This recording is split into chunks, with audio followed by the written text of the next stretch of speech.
What's going on, guys? I am back for a brand new video with a guest. Obviously, next to me, my man Dos, NinchMovies. He is on the channel, I think, a few times, maybe third, fourth time. Been on here for a couple times, so the OG viewers know him, know his face. We are back for a new segment that I'm starting called Movie Talks, and what that basically will be was I'll bring on a guest, whether it be Dos, my other friends, Alex Bedry, who's been on the channel before, whoever they may be, but they bring on and we're going to talk about a specific subject of movies. In this case, in this video, we're going to be talking about Aiden Dossie's top 10 favourite movies of all time. I have not seen this list, it's there and I'm not looking at it, I don't want to know. And we're going to basically, he's going to run through his list, not numbered, but we're going to run through this list and I'm just going to give him my thoughts. We're going to talk about them between us for a little bit, basically giving you guys a chance to see shit that I don't really talk about on my channel for movies, because everyone has different tastes in movies, and obviously if I'm talking about my own shit all the time, bit different for you guys, but we'll get into it. What would you like to start us off with on the list here? So I just thought I'd start off with saying it's pretty tough for me just to make this list in general, because I've thought about it before. I pretty much have like a set of maybe four, not even a top five, like my top four movies like never change. I don't really have a ranking for them, I just rate them all the same, they're just my favourite movies. But going through the top 10, there's definitely some older films out there, and ones that I couldn't believe I forgot about. But we just get straight into it with something that I've actually just been watching recently with my girlfriend. I've combined two films of a franchise. It's not like a Star Wars franchise where it's like episodic where they actually all link, but I can't really decipher between the two, and I picked I guess number 10, but just the first one in this 10 ranking. We have Scream 1 and 2.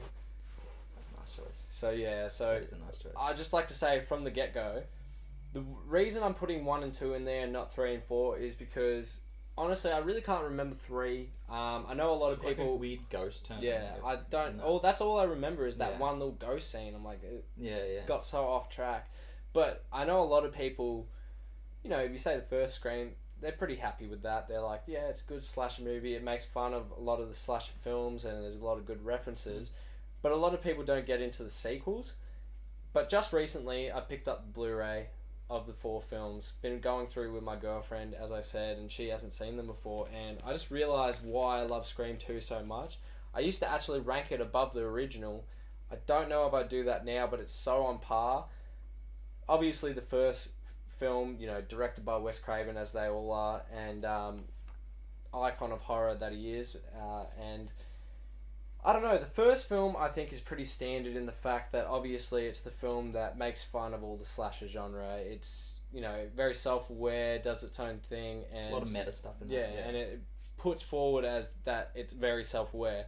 The second film does the same thing where it goes, it talks about the cliches of sequels and how sequels aren't ever going to live up to the original hype, etc. But the reason I think I like Scream 2 so much personally, and especially just watching it recently, it has so many more references. Like, when I was first getting into movies, that's another thing. Like, Scream was like one of the first, if not the first, horror movie I really connected with.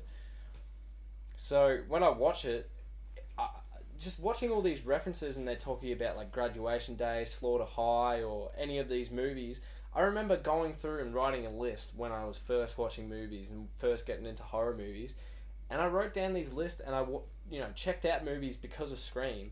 It's the whole pop culture thing that really draws me to it more than anything, and obviously it was parodied with Scary Movie. The Marlon Wayans films I really enjoyed, the other ones not so much, but obviously it was easily parodied. Ghostface, I don't think, it's not about the killer, because Ghostface really isn't that interesting. Even the costume alone is sort of lazy. Yeah, very basic. So lazy, very basic. But I don't know. These are the sort of horror movies I'd rather enjoy. Like, even my girlfriend, she's a really hard push to watch a horror movie because she's not one of the people that likes getting scared, and I get that. And, not me particularly either, but I'll still watch, a fairly modern horror movie over the old ones, 90s, 80s, whatever it is. But slasher is always what I go back to, because it's all about the high body count. It's not as much about the, on the edge of your seat, get you in your real fear. But Scream 1 and 2, if you guys seen my horror movies favourite of all time, I did I think Halloween last year, maybe the year before. Scream was my number one of favorite horror movies of all time. That's probably gonna be, if I do a list, that would be on my list. I love 1 and 2 as well. I think 3. Yeah, I don't even really remember 3, but 4 really wasn't that bad. But it's just not as good as 1 or 2. Yeah, and I think, 1 has a good twist. I think they kind of do a similar thing in 2, but like that kind of whodunit at the same time is like a slasher. And I'm a big slasher fan. I think that's what they need to do a lot more of, like in the modern day is slashers, and they don't do they stick to the ghost stuff. And I understand I like the ghost stuff, but I like the slashers. We saw last year we got Halloween, and that made a lot of money. That was very well liked for the most part, so why not? Also, I just thought I'd say real quick, going on with Scream, that was the one deciding moment when I've done the rewatch. Like, this is literally in the last couple of days. That obviously I remember the ending for number 1, but to see somebody watch it and that had no clue, and from her perspective, she come in from Scary Movie and she thought that Dewey was going to be it. So it was so easy to just throw her off the trail and like, just wait and see. Yeah, it might be Dewey. Before we move on to more of your list, now you guys cannot see, but we have a third person in the room at the moment, and I'm going to quickly use him as a segment. One word to describe the first 2 Scream films, one or the other. Pick one, doesn't matter, both of them. Give me a word. What are they? Spooky. There you go. Fucking loves it. That's awesome. That's a fucking classic. He loves it. He's the man that if you guys went deep dish and you got the OG shit, he was on my podcast, James. We did the podcast together, so he was part of that. The brief intermission, we did that, so he's there as well, enjoying his own YouTube, because apparently we're not good enough for him, so he's doing his own YouTube. Not making one, he's watching his shit. But moving on with the next one on your list, what's it going to be? So, for me personally, this is not a movie I've actually watched in recent years, but just from growing up with this film, I had to put Jaws on here. My biggest fear is, deep ocean in general, but my biggest fear is definitely great white sharks. I've even got it tattooed on my arm. Like, it's always been my biggest fear. A big memory for me was pretty much, I watched Jaws for the first time when I was about 3 years of age. I have an older brother about 2 years separate from me.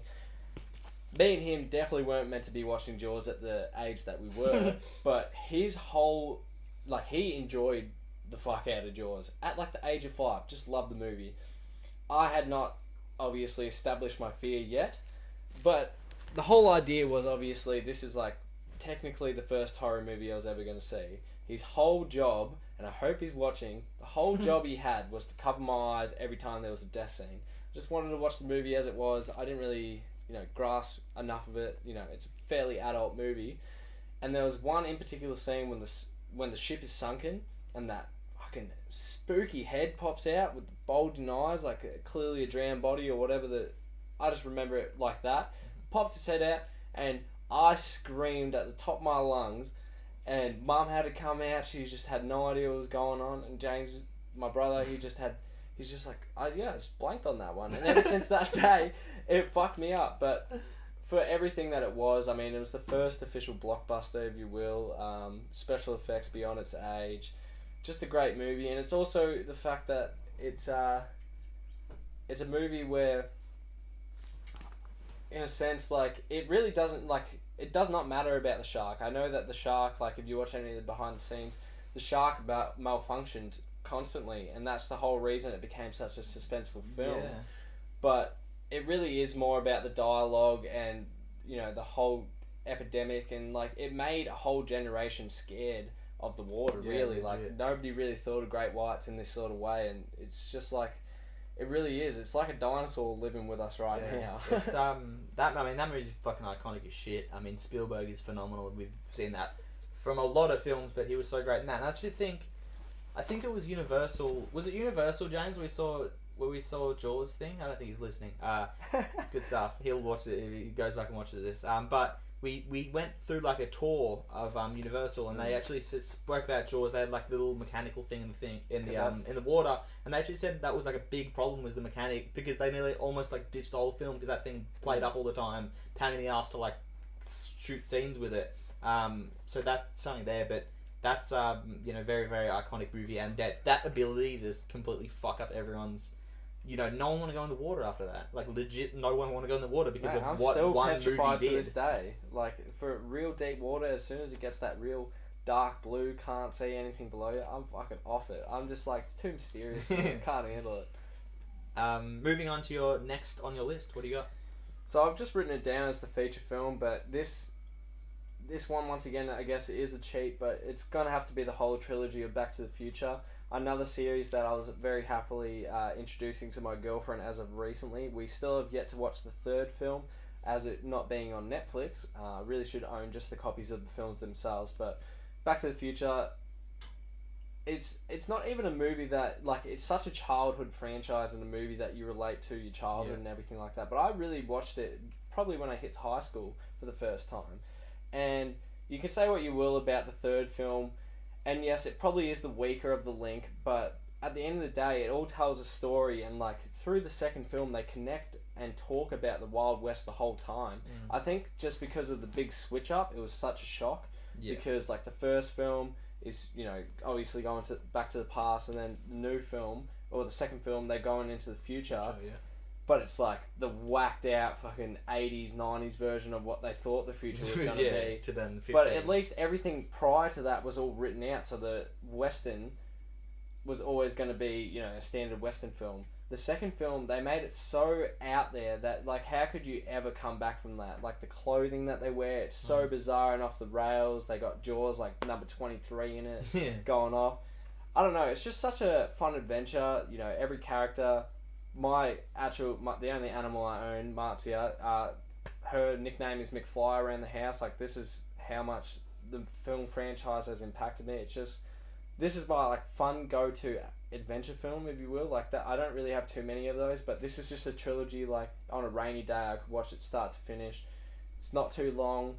It's got everything I want: comedy, action, adventure. Like, it's memorable characters. It's just a go-to, really. Yeah, it's very light-hearted, which I think works for its advantage very much. Because a lot of the... But it's not a kid's film. No, not at all. But a lot of the movies, when you talk about greatest movies of all time, you know, this could get a mention, but a lot of the ones you were talking about prior to that are kind of more hard-hitting films. So it's good to see, you know, just lighter films being mentioned like this in that conversation.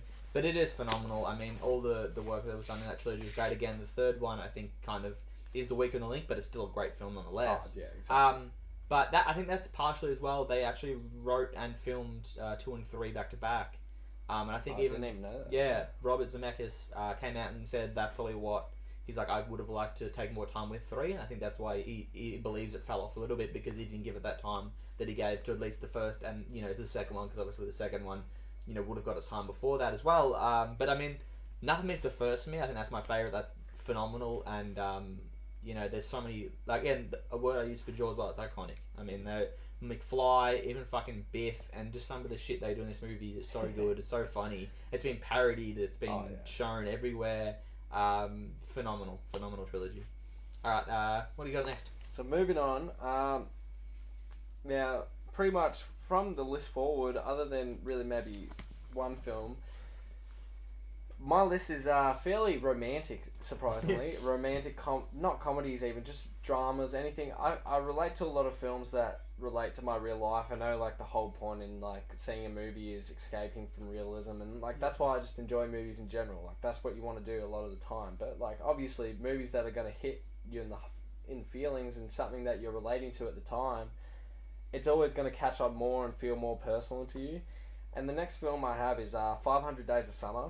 Now, can be considered, like, I've seen people watch this and just enjoy it for what it is, and, like, I'm never going to be out there ranting about any of the movies that I enjoy and say, like, you really, really have to watch this. It's not like Back to the Future trilogy that I could, you know, consider high, like, have you not seen this movie? Like, if you haven't seen 500 Days of Summer, don't really bother me. If you watched it and you thought it was good, I would accept that for sure, but it hit me personally more because I guess around the time I was watching it, it's about young love and it's about the breakup, and it's also like, it's a very cliche thing to do one of the stories where it goes from start and then they jump to the middle and then go back to the start, and it's like the Notebook where they fucking throw scenes from every, you know, time in their life or whatever it is, and this is what that film is. Obviously 500 Days of Summer taking over the course of 500 days, but it was really the first film that I saw done in that sort of way. I think that's why it wasn't really annoying to me.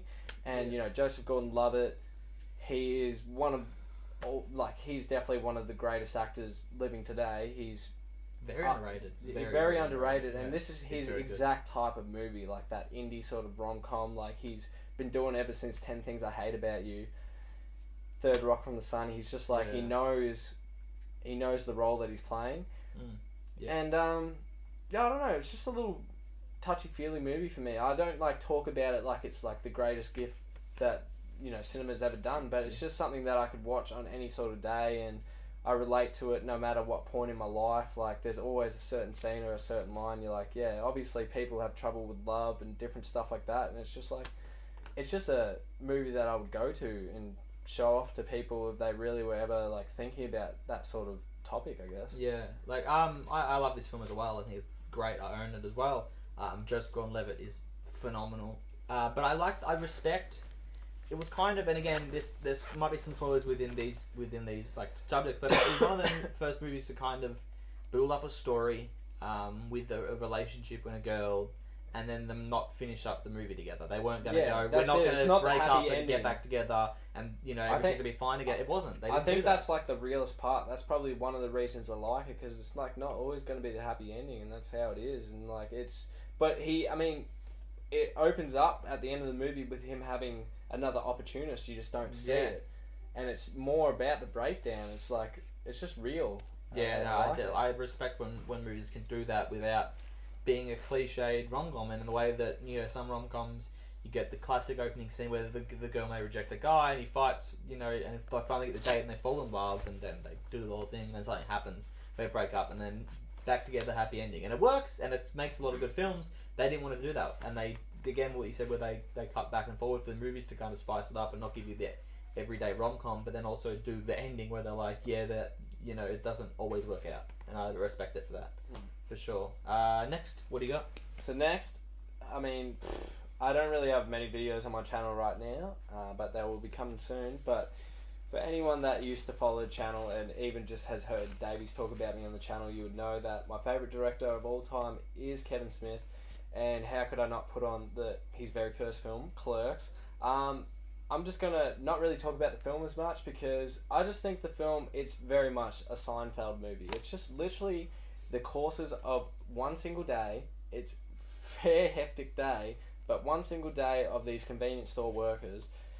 It's all shot in black and white, so I know certain people that get really picky about that sort of thing. I've never given a fuck. Like, that's me personally. You know, I'll just watch the movie for how it is. But great movie, love it to bits. But the whole reason it's on the list, and why I personally enjoy it so much, and why Kevin Smith is even still around today and you hear him talking on YouTube, and it's just because this was the most, and probably the first real, like, highly recommended indie film. Like, he made this movie on like $26,000. He was maxing out credit cards. He just had a dream to do this. He's like, I'm just like, the quick stop, or like pretty much the service station that he's working at, that literally in the movie, that's the exact one that he was working at the time of filming.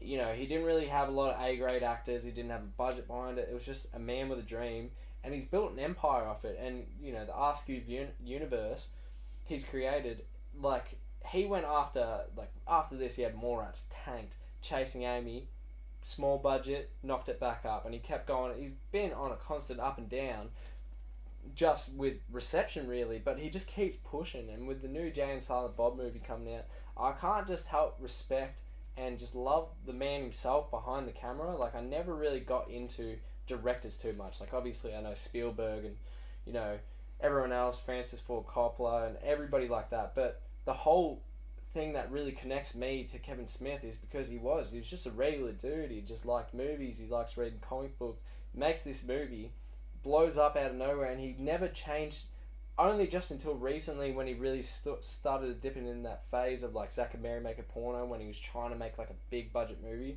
But for the longest run, it's just a regular dude making real movies, like something that he wants to see. Yeah. And it's real because I want to see it too. It's just another movie that's so relatable to everyday life. It's just fucking fantastic movie. Yeah, no, I mean, I can't contribute much because it's one of the ones on your list that I haven't seen. But I mean, I've seen Dogma and Zack and Miri of his films, and I enjoyed them both. And I like him as huge as you guys would have seen in my last Blu-ray updates, and why I've been buying some of his films. not only because you really like them, but then I also like his podcast, listen to his podcast, and I enjoy that. So I would like to, and I'm going to check out Clerks as well, especially when it makes this list. For your favorite movies of all time. So definitely one I'm gonna have to check out. So moving on, this is probably the last of the films classified as classic cinema, almost like nothing to do with romantic or hard-hitting films. This is the film Goodfellas. I mean, how could I not put this on the list? Pretty much, I'm not, like, out of anyone, like, Davies is pretty much the same. It's so weird to be, like, a big cinephile like this, where you, like, collect a lot of movies, do all that sort of stuff. Action's, like, just one of my, like, low-core genres, and, like, I can take it or leave it. Maybe it's just because of a lot of the new action movies that come out with all the choppy editing. I don't know what it is. It's just, like, I can watch an action movie and that's fine, but it's never been the genre that I go to. Goodfellas is in that same sort of wave where there's a plenty of gangster films out there or mafia related films, but this movie, obviously being based on a true story, had so much care put into it. The acting, like, I've seen Ray Liotta act crap. I've seen him in some average movies. Like, other than this, the main go-to movie I think of him in is Wild Hogs. And it's like, why? Like, you watch this movie and he could honestly be like an Oscar-winning actor in this movie, and it's got Robert De Niro, it's got Joe Pesci, that's the one I was thinking of, old Home Alone. And it's just, I don't know, like, it's a movie, it's a longer film, about 2.5 hours, and it keeps you on the edge of your seat the whole time. It really does, like, just from the get-go, that first line, like, I'm gonna probably butcher it, but it's something along the lines of, like, ever since I was a kid, I wanted to be a gangster. And as soon as you hear that, does some flashy editing, does some big explosion, it gets right into the story. Another movie I just showed my girlfriend recently, like, if it's on this list, she's going to be watching it. Like, this is something that I need her to see, and she enjoyed it too, and that's what I mean. It's like for all audiences. You don't have to be into this genre to watch it. So that's the highest recommendation I can give. Like, if you're not into it and you still like it, then it's a fucking good movie. Yeah, no, I mean, this is like, for me, may not be my favourite movie of all time, but I would, if someone asked me what is the best made film of all time, what is the greatest film of all time, Goodfellas would be my answer. I think this movie is a fucking masterpiece, and like you just said, it's not my genre. I don't really like gangster mob films. It's not really my thing. If you can make me think that about a movie, a genre that I don't really fuck with, you've done a job. In that movie I could talk about for hours. It's phenomenal. I only watched it a few years ago because you and James as well in the corner, you guys will talk about it, and I'd be like, alright, I gotta fucking see this film, and I didn't expect to be so on edge and so, like, wanting to see more and wanting to see everything this movie has. Like, I was just literally blown away by this film, and I was not expecting. Even when movies come out like that, like, everyone's like, oh yeah, it's pretty good, and it's like, it's not my genre, so I'm like, okay, like, yeah, I'll might go, okay, that's cool, but Jesus, like, this movie's fucking, like, top notch. Like, that spoiler alert, it'd be on my top 10 guaranteed. It's phenomenal. It really is. And the thing, Ray Liotta isn't a household name. Not many know Ray Liotta, but he was phenomenal in this. Probably most people know Joe Pesci from Home Alone. Like, De Niro is De Niro, fair enough. But, like, De Niro had so many good performances in this movie. De Niro is honestly, like, a couple of decades ago, their version of Leonardo DiCaprio, like, honestly. Yeah.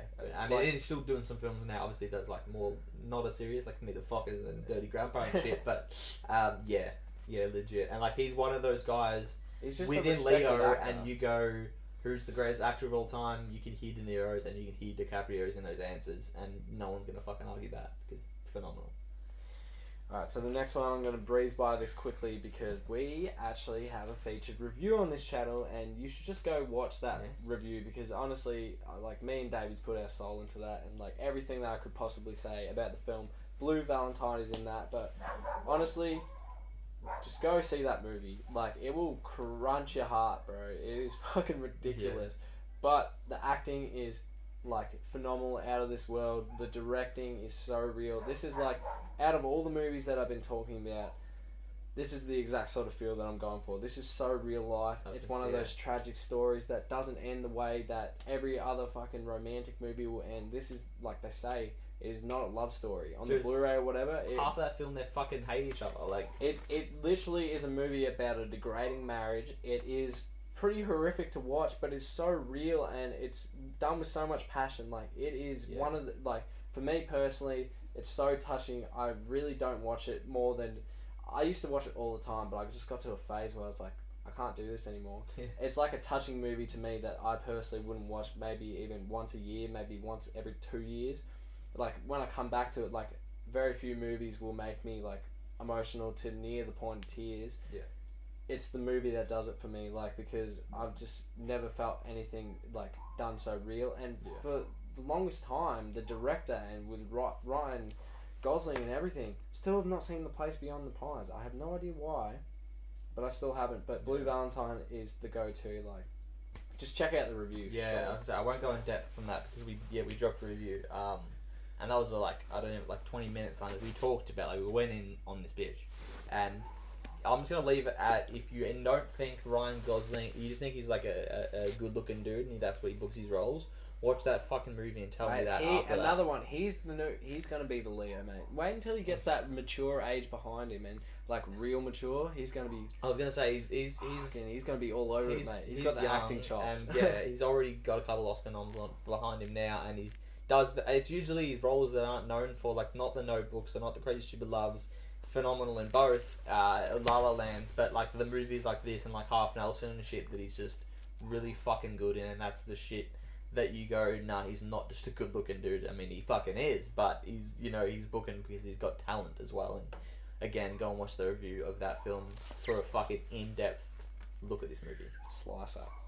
Alright, so the next one, another one that I actually just watched last night. This one personally connected to me at one point. Before I was getting tattoos, like, I have several now.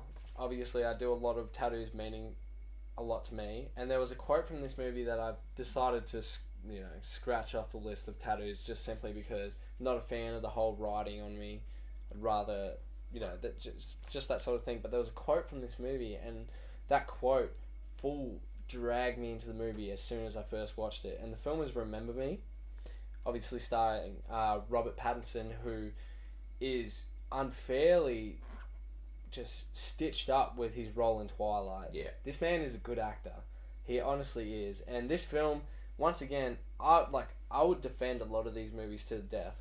And while I love Remember Me, it's on the lines of 500 Days of Summer. Like, if somebody came past and watched it and just thought it was alright, I would get it. But for me personally, it just touches me and connects on another level. The whole ending twist with the whole, like, the movie's old. It's like 2009. I'm going to spoil it, so... Anyway, the whole ending with the 9/11 attack being... That came out of nowhere. Like, even if that was not in the film as a whole, it would not bother me. Just the unraveling of this...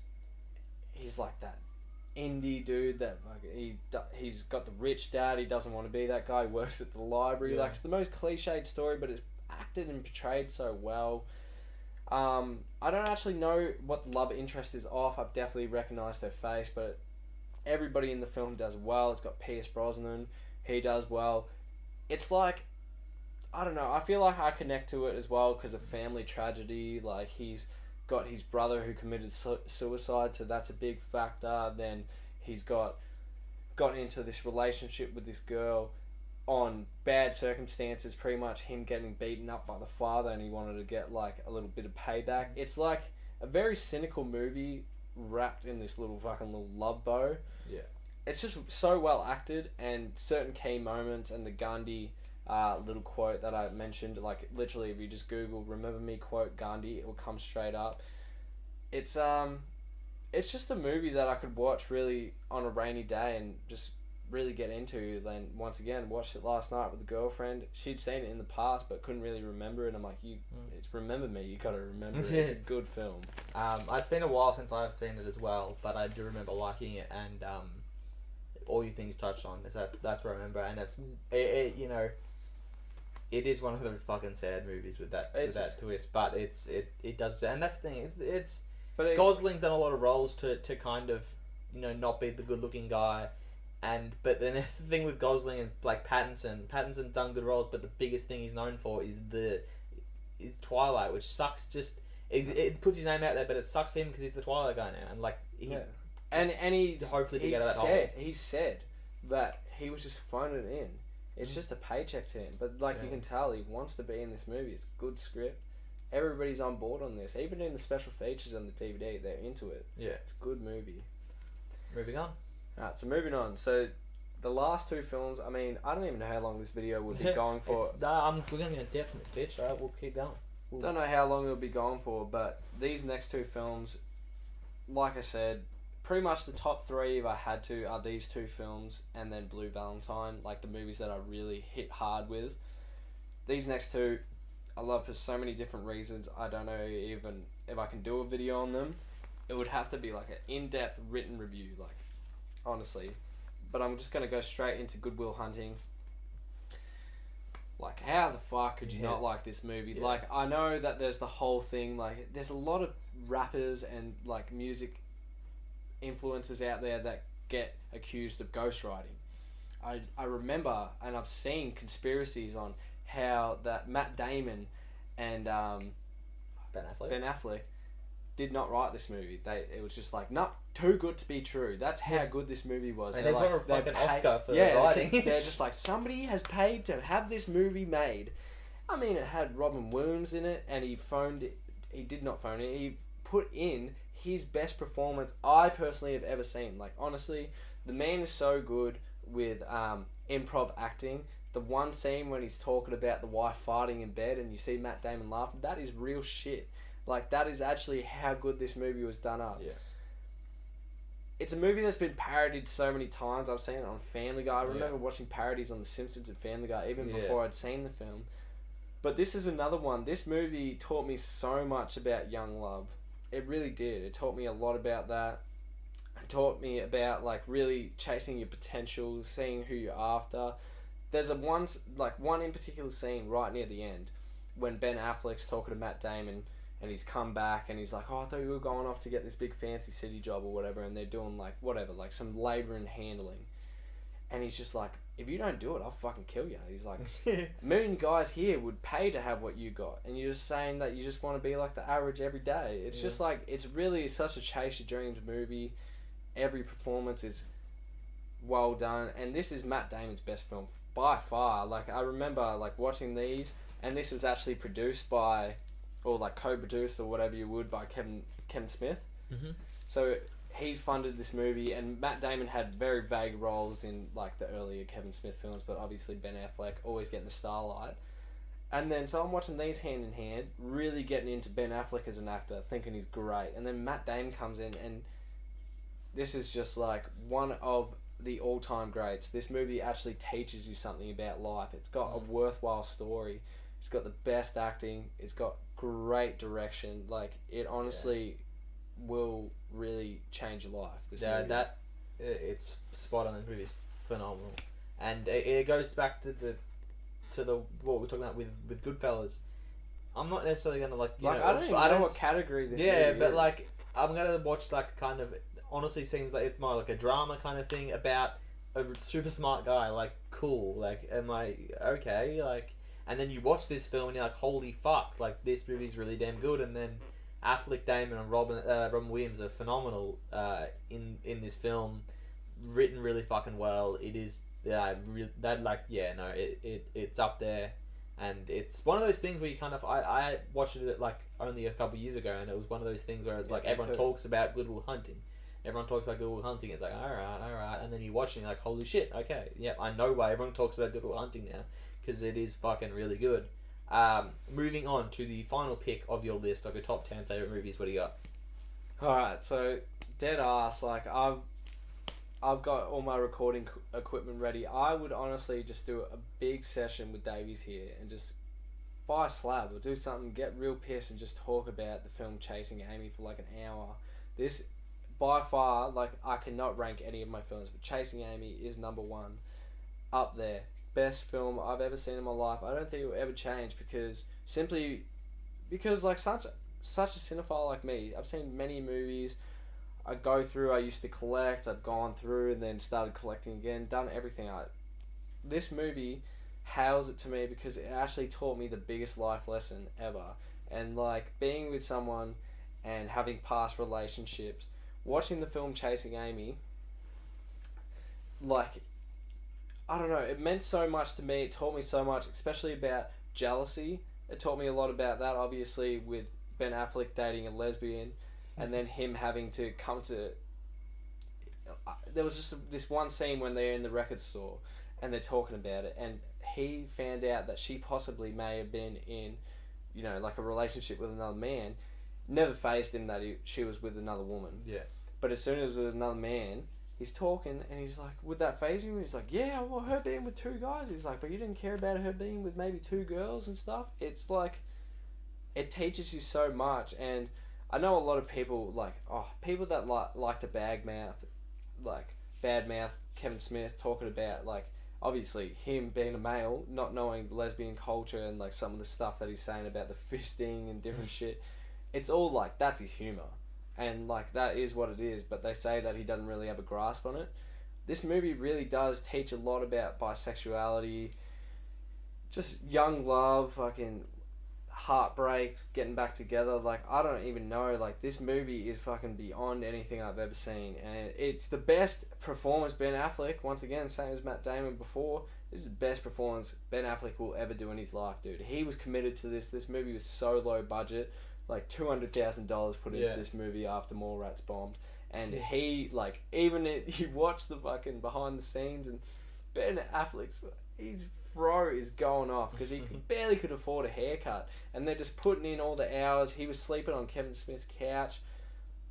This movie is a movie made out of pure love for cinema, and, like, they had a script and they knew they were going with it, and this is, like, exactly what I said with Clerks. This is a fucking passion project, and, like, this will be the thing. When he talks about how he had a heart attack and he didn't want to go out in yoga hoses, I would have never thought of him like that. Like, this is the movie I'll hail him up to. Like, this is the fucking peak. Favorite movie of all time.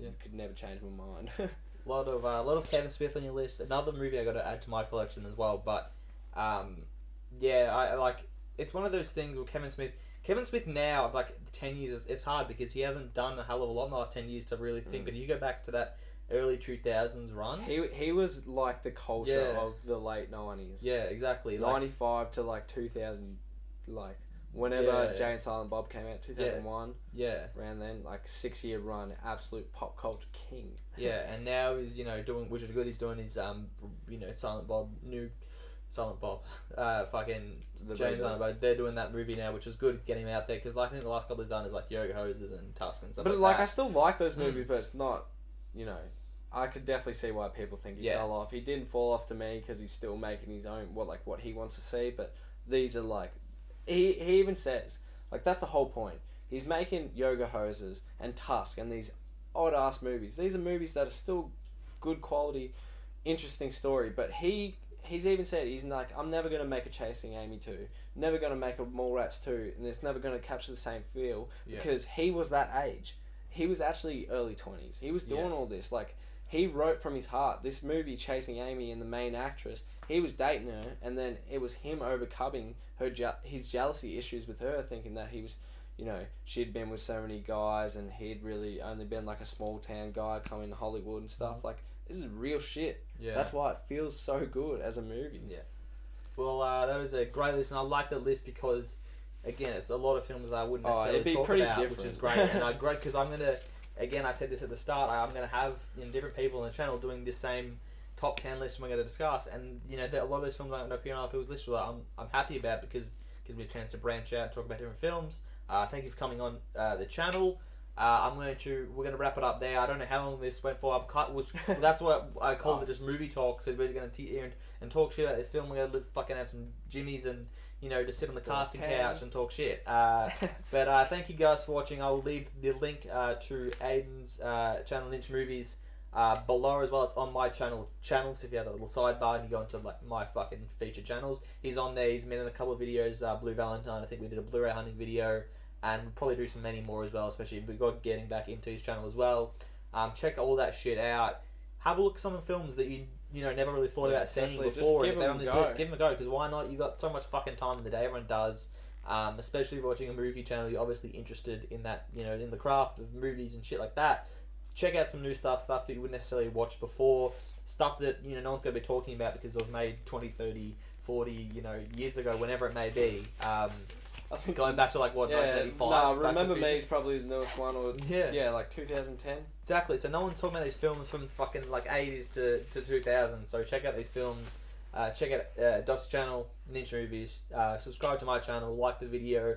Let me know what you think of this new segment. Any people that you've seen on the channel before that you want me to bring back. You know, I've had Jack on the channel. I've had Alex and Pedro. Another guest I'm kind of want to reach out to. That I want to get on because of just you know, overseas shit, because it is hard to organise the, you know, Skype sessions and shit like that, but I do it occasionally. But some of my friends as well that just haven't been on the channel before, why not bring them on? Shout out Jimmy in the back corner. He has been sitting there for a bit, so we're gonna fucking do something now. But thank you guys for watching. Have a good one.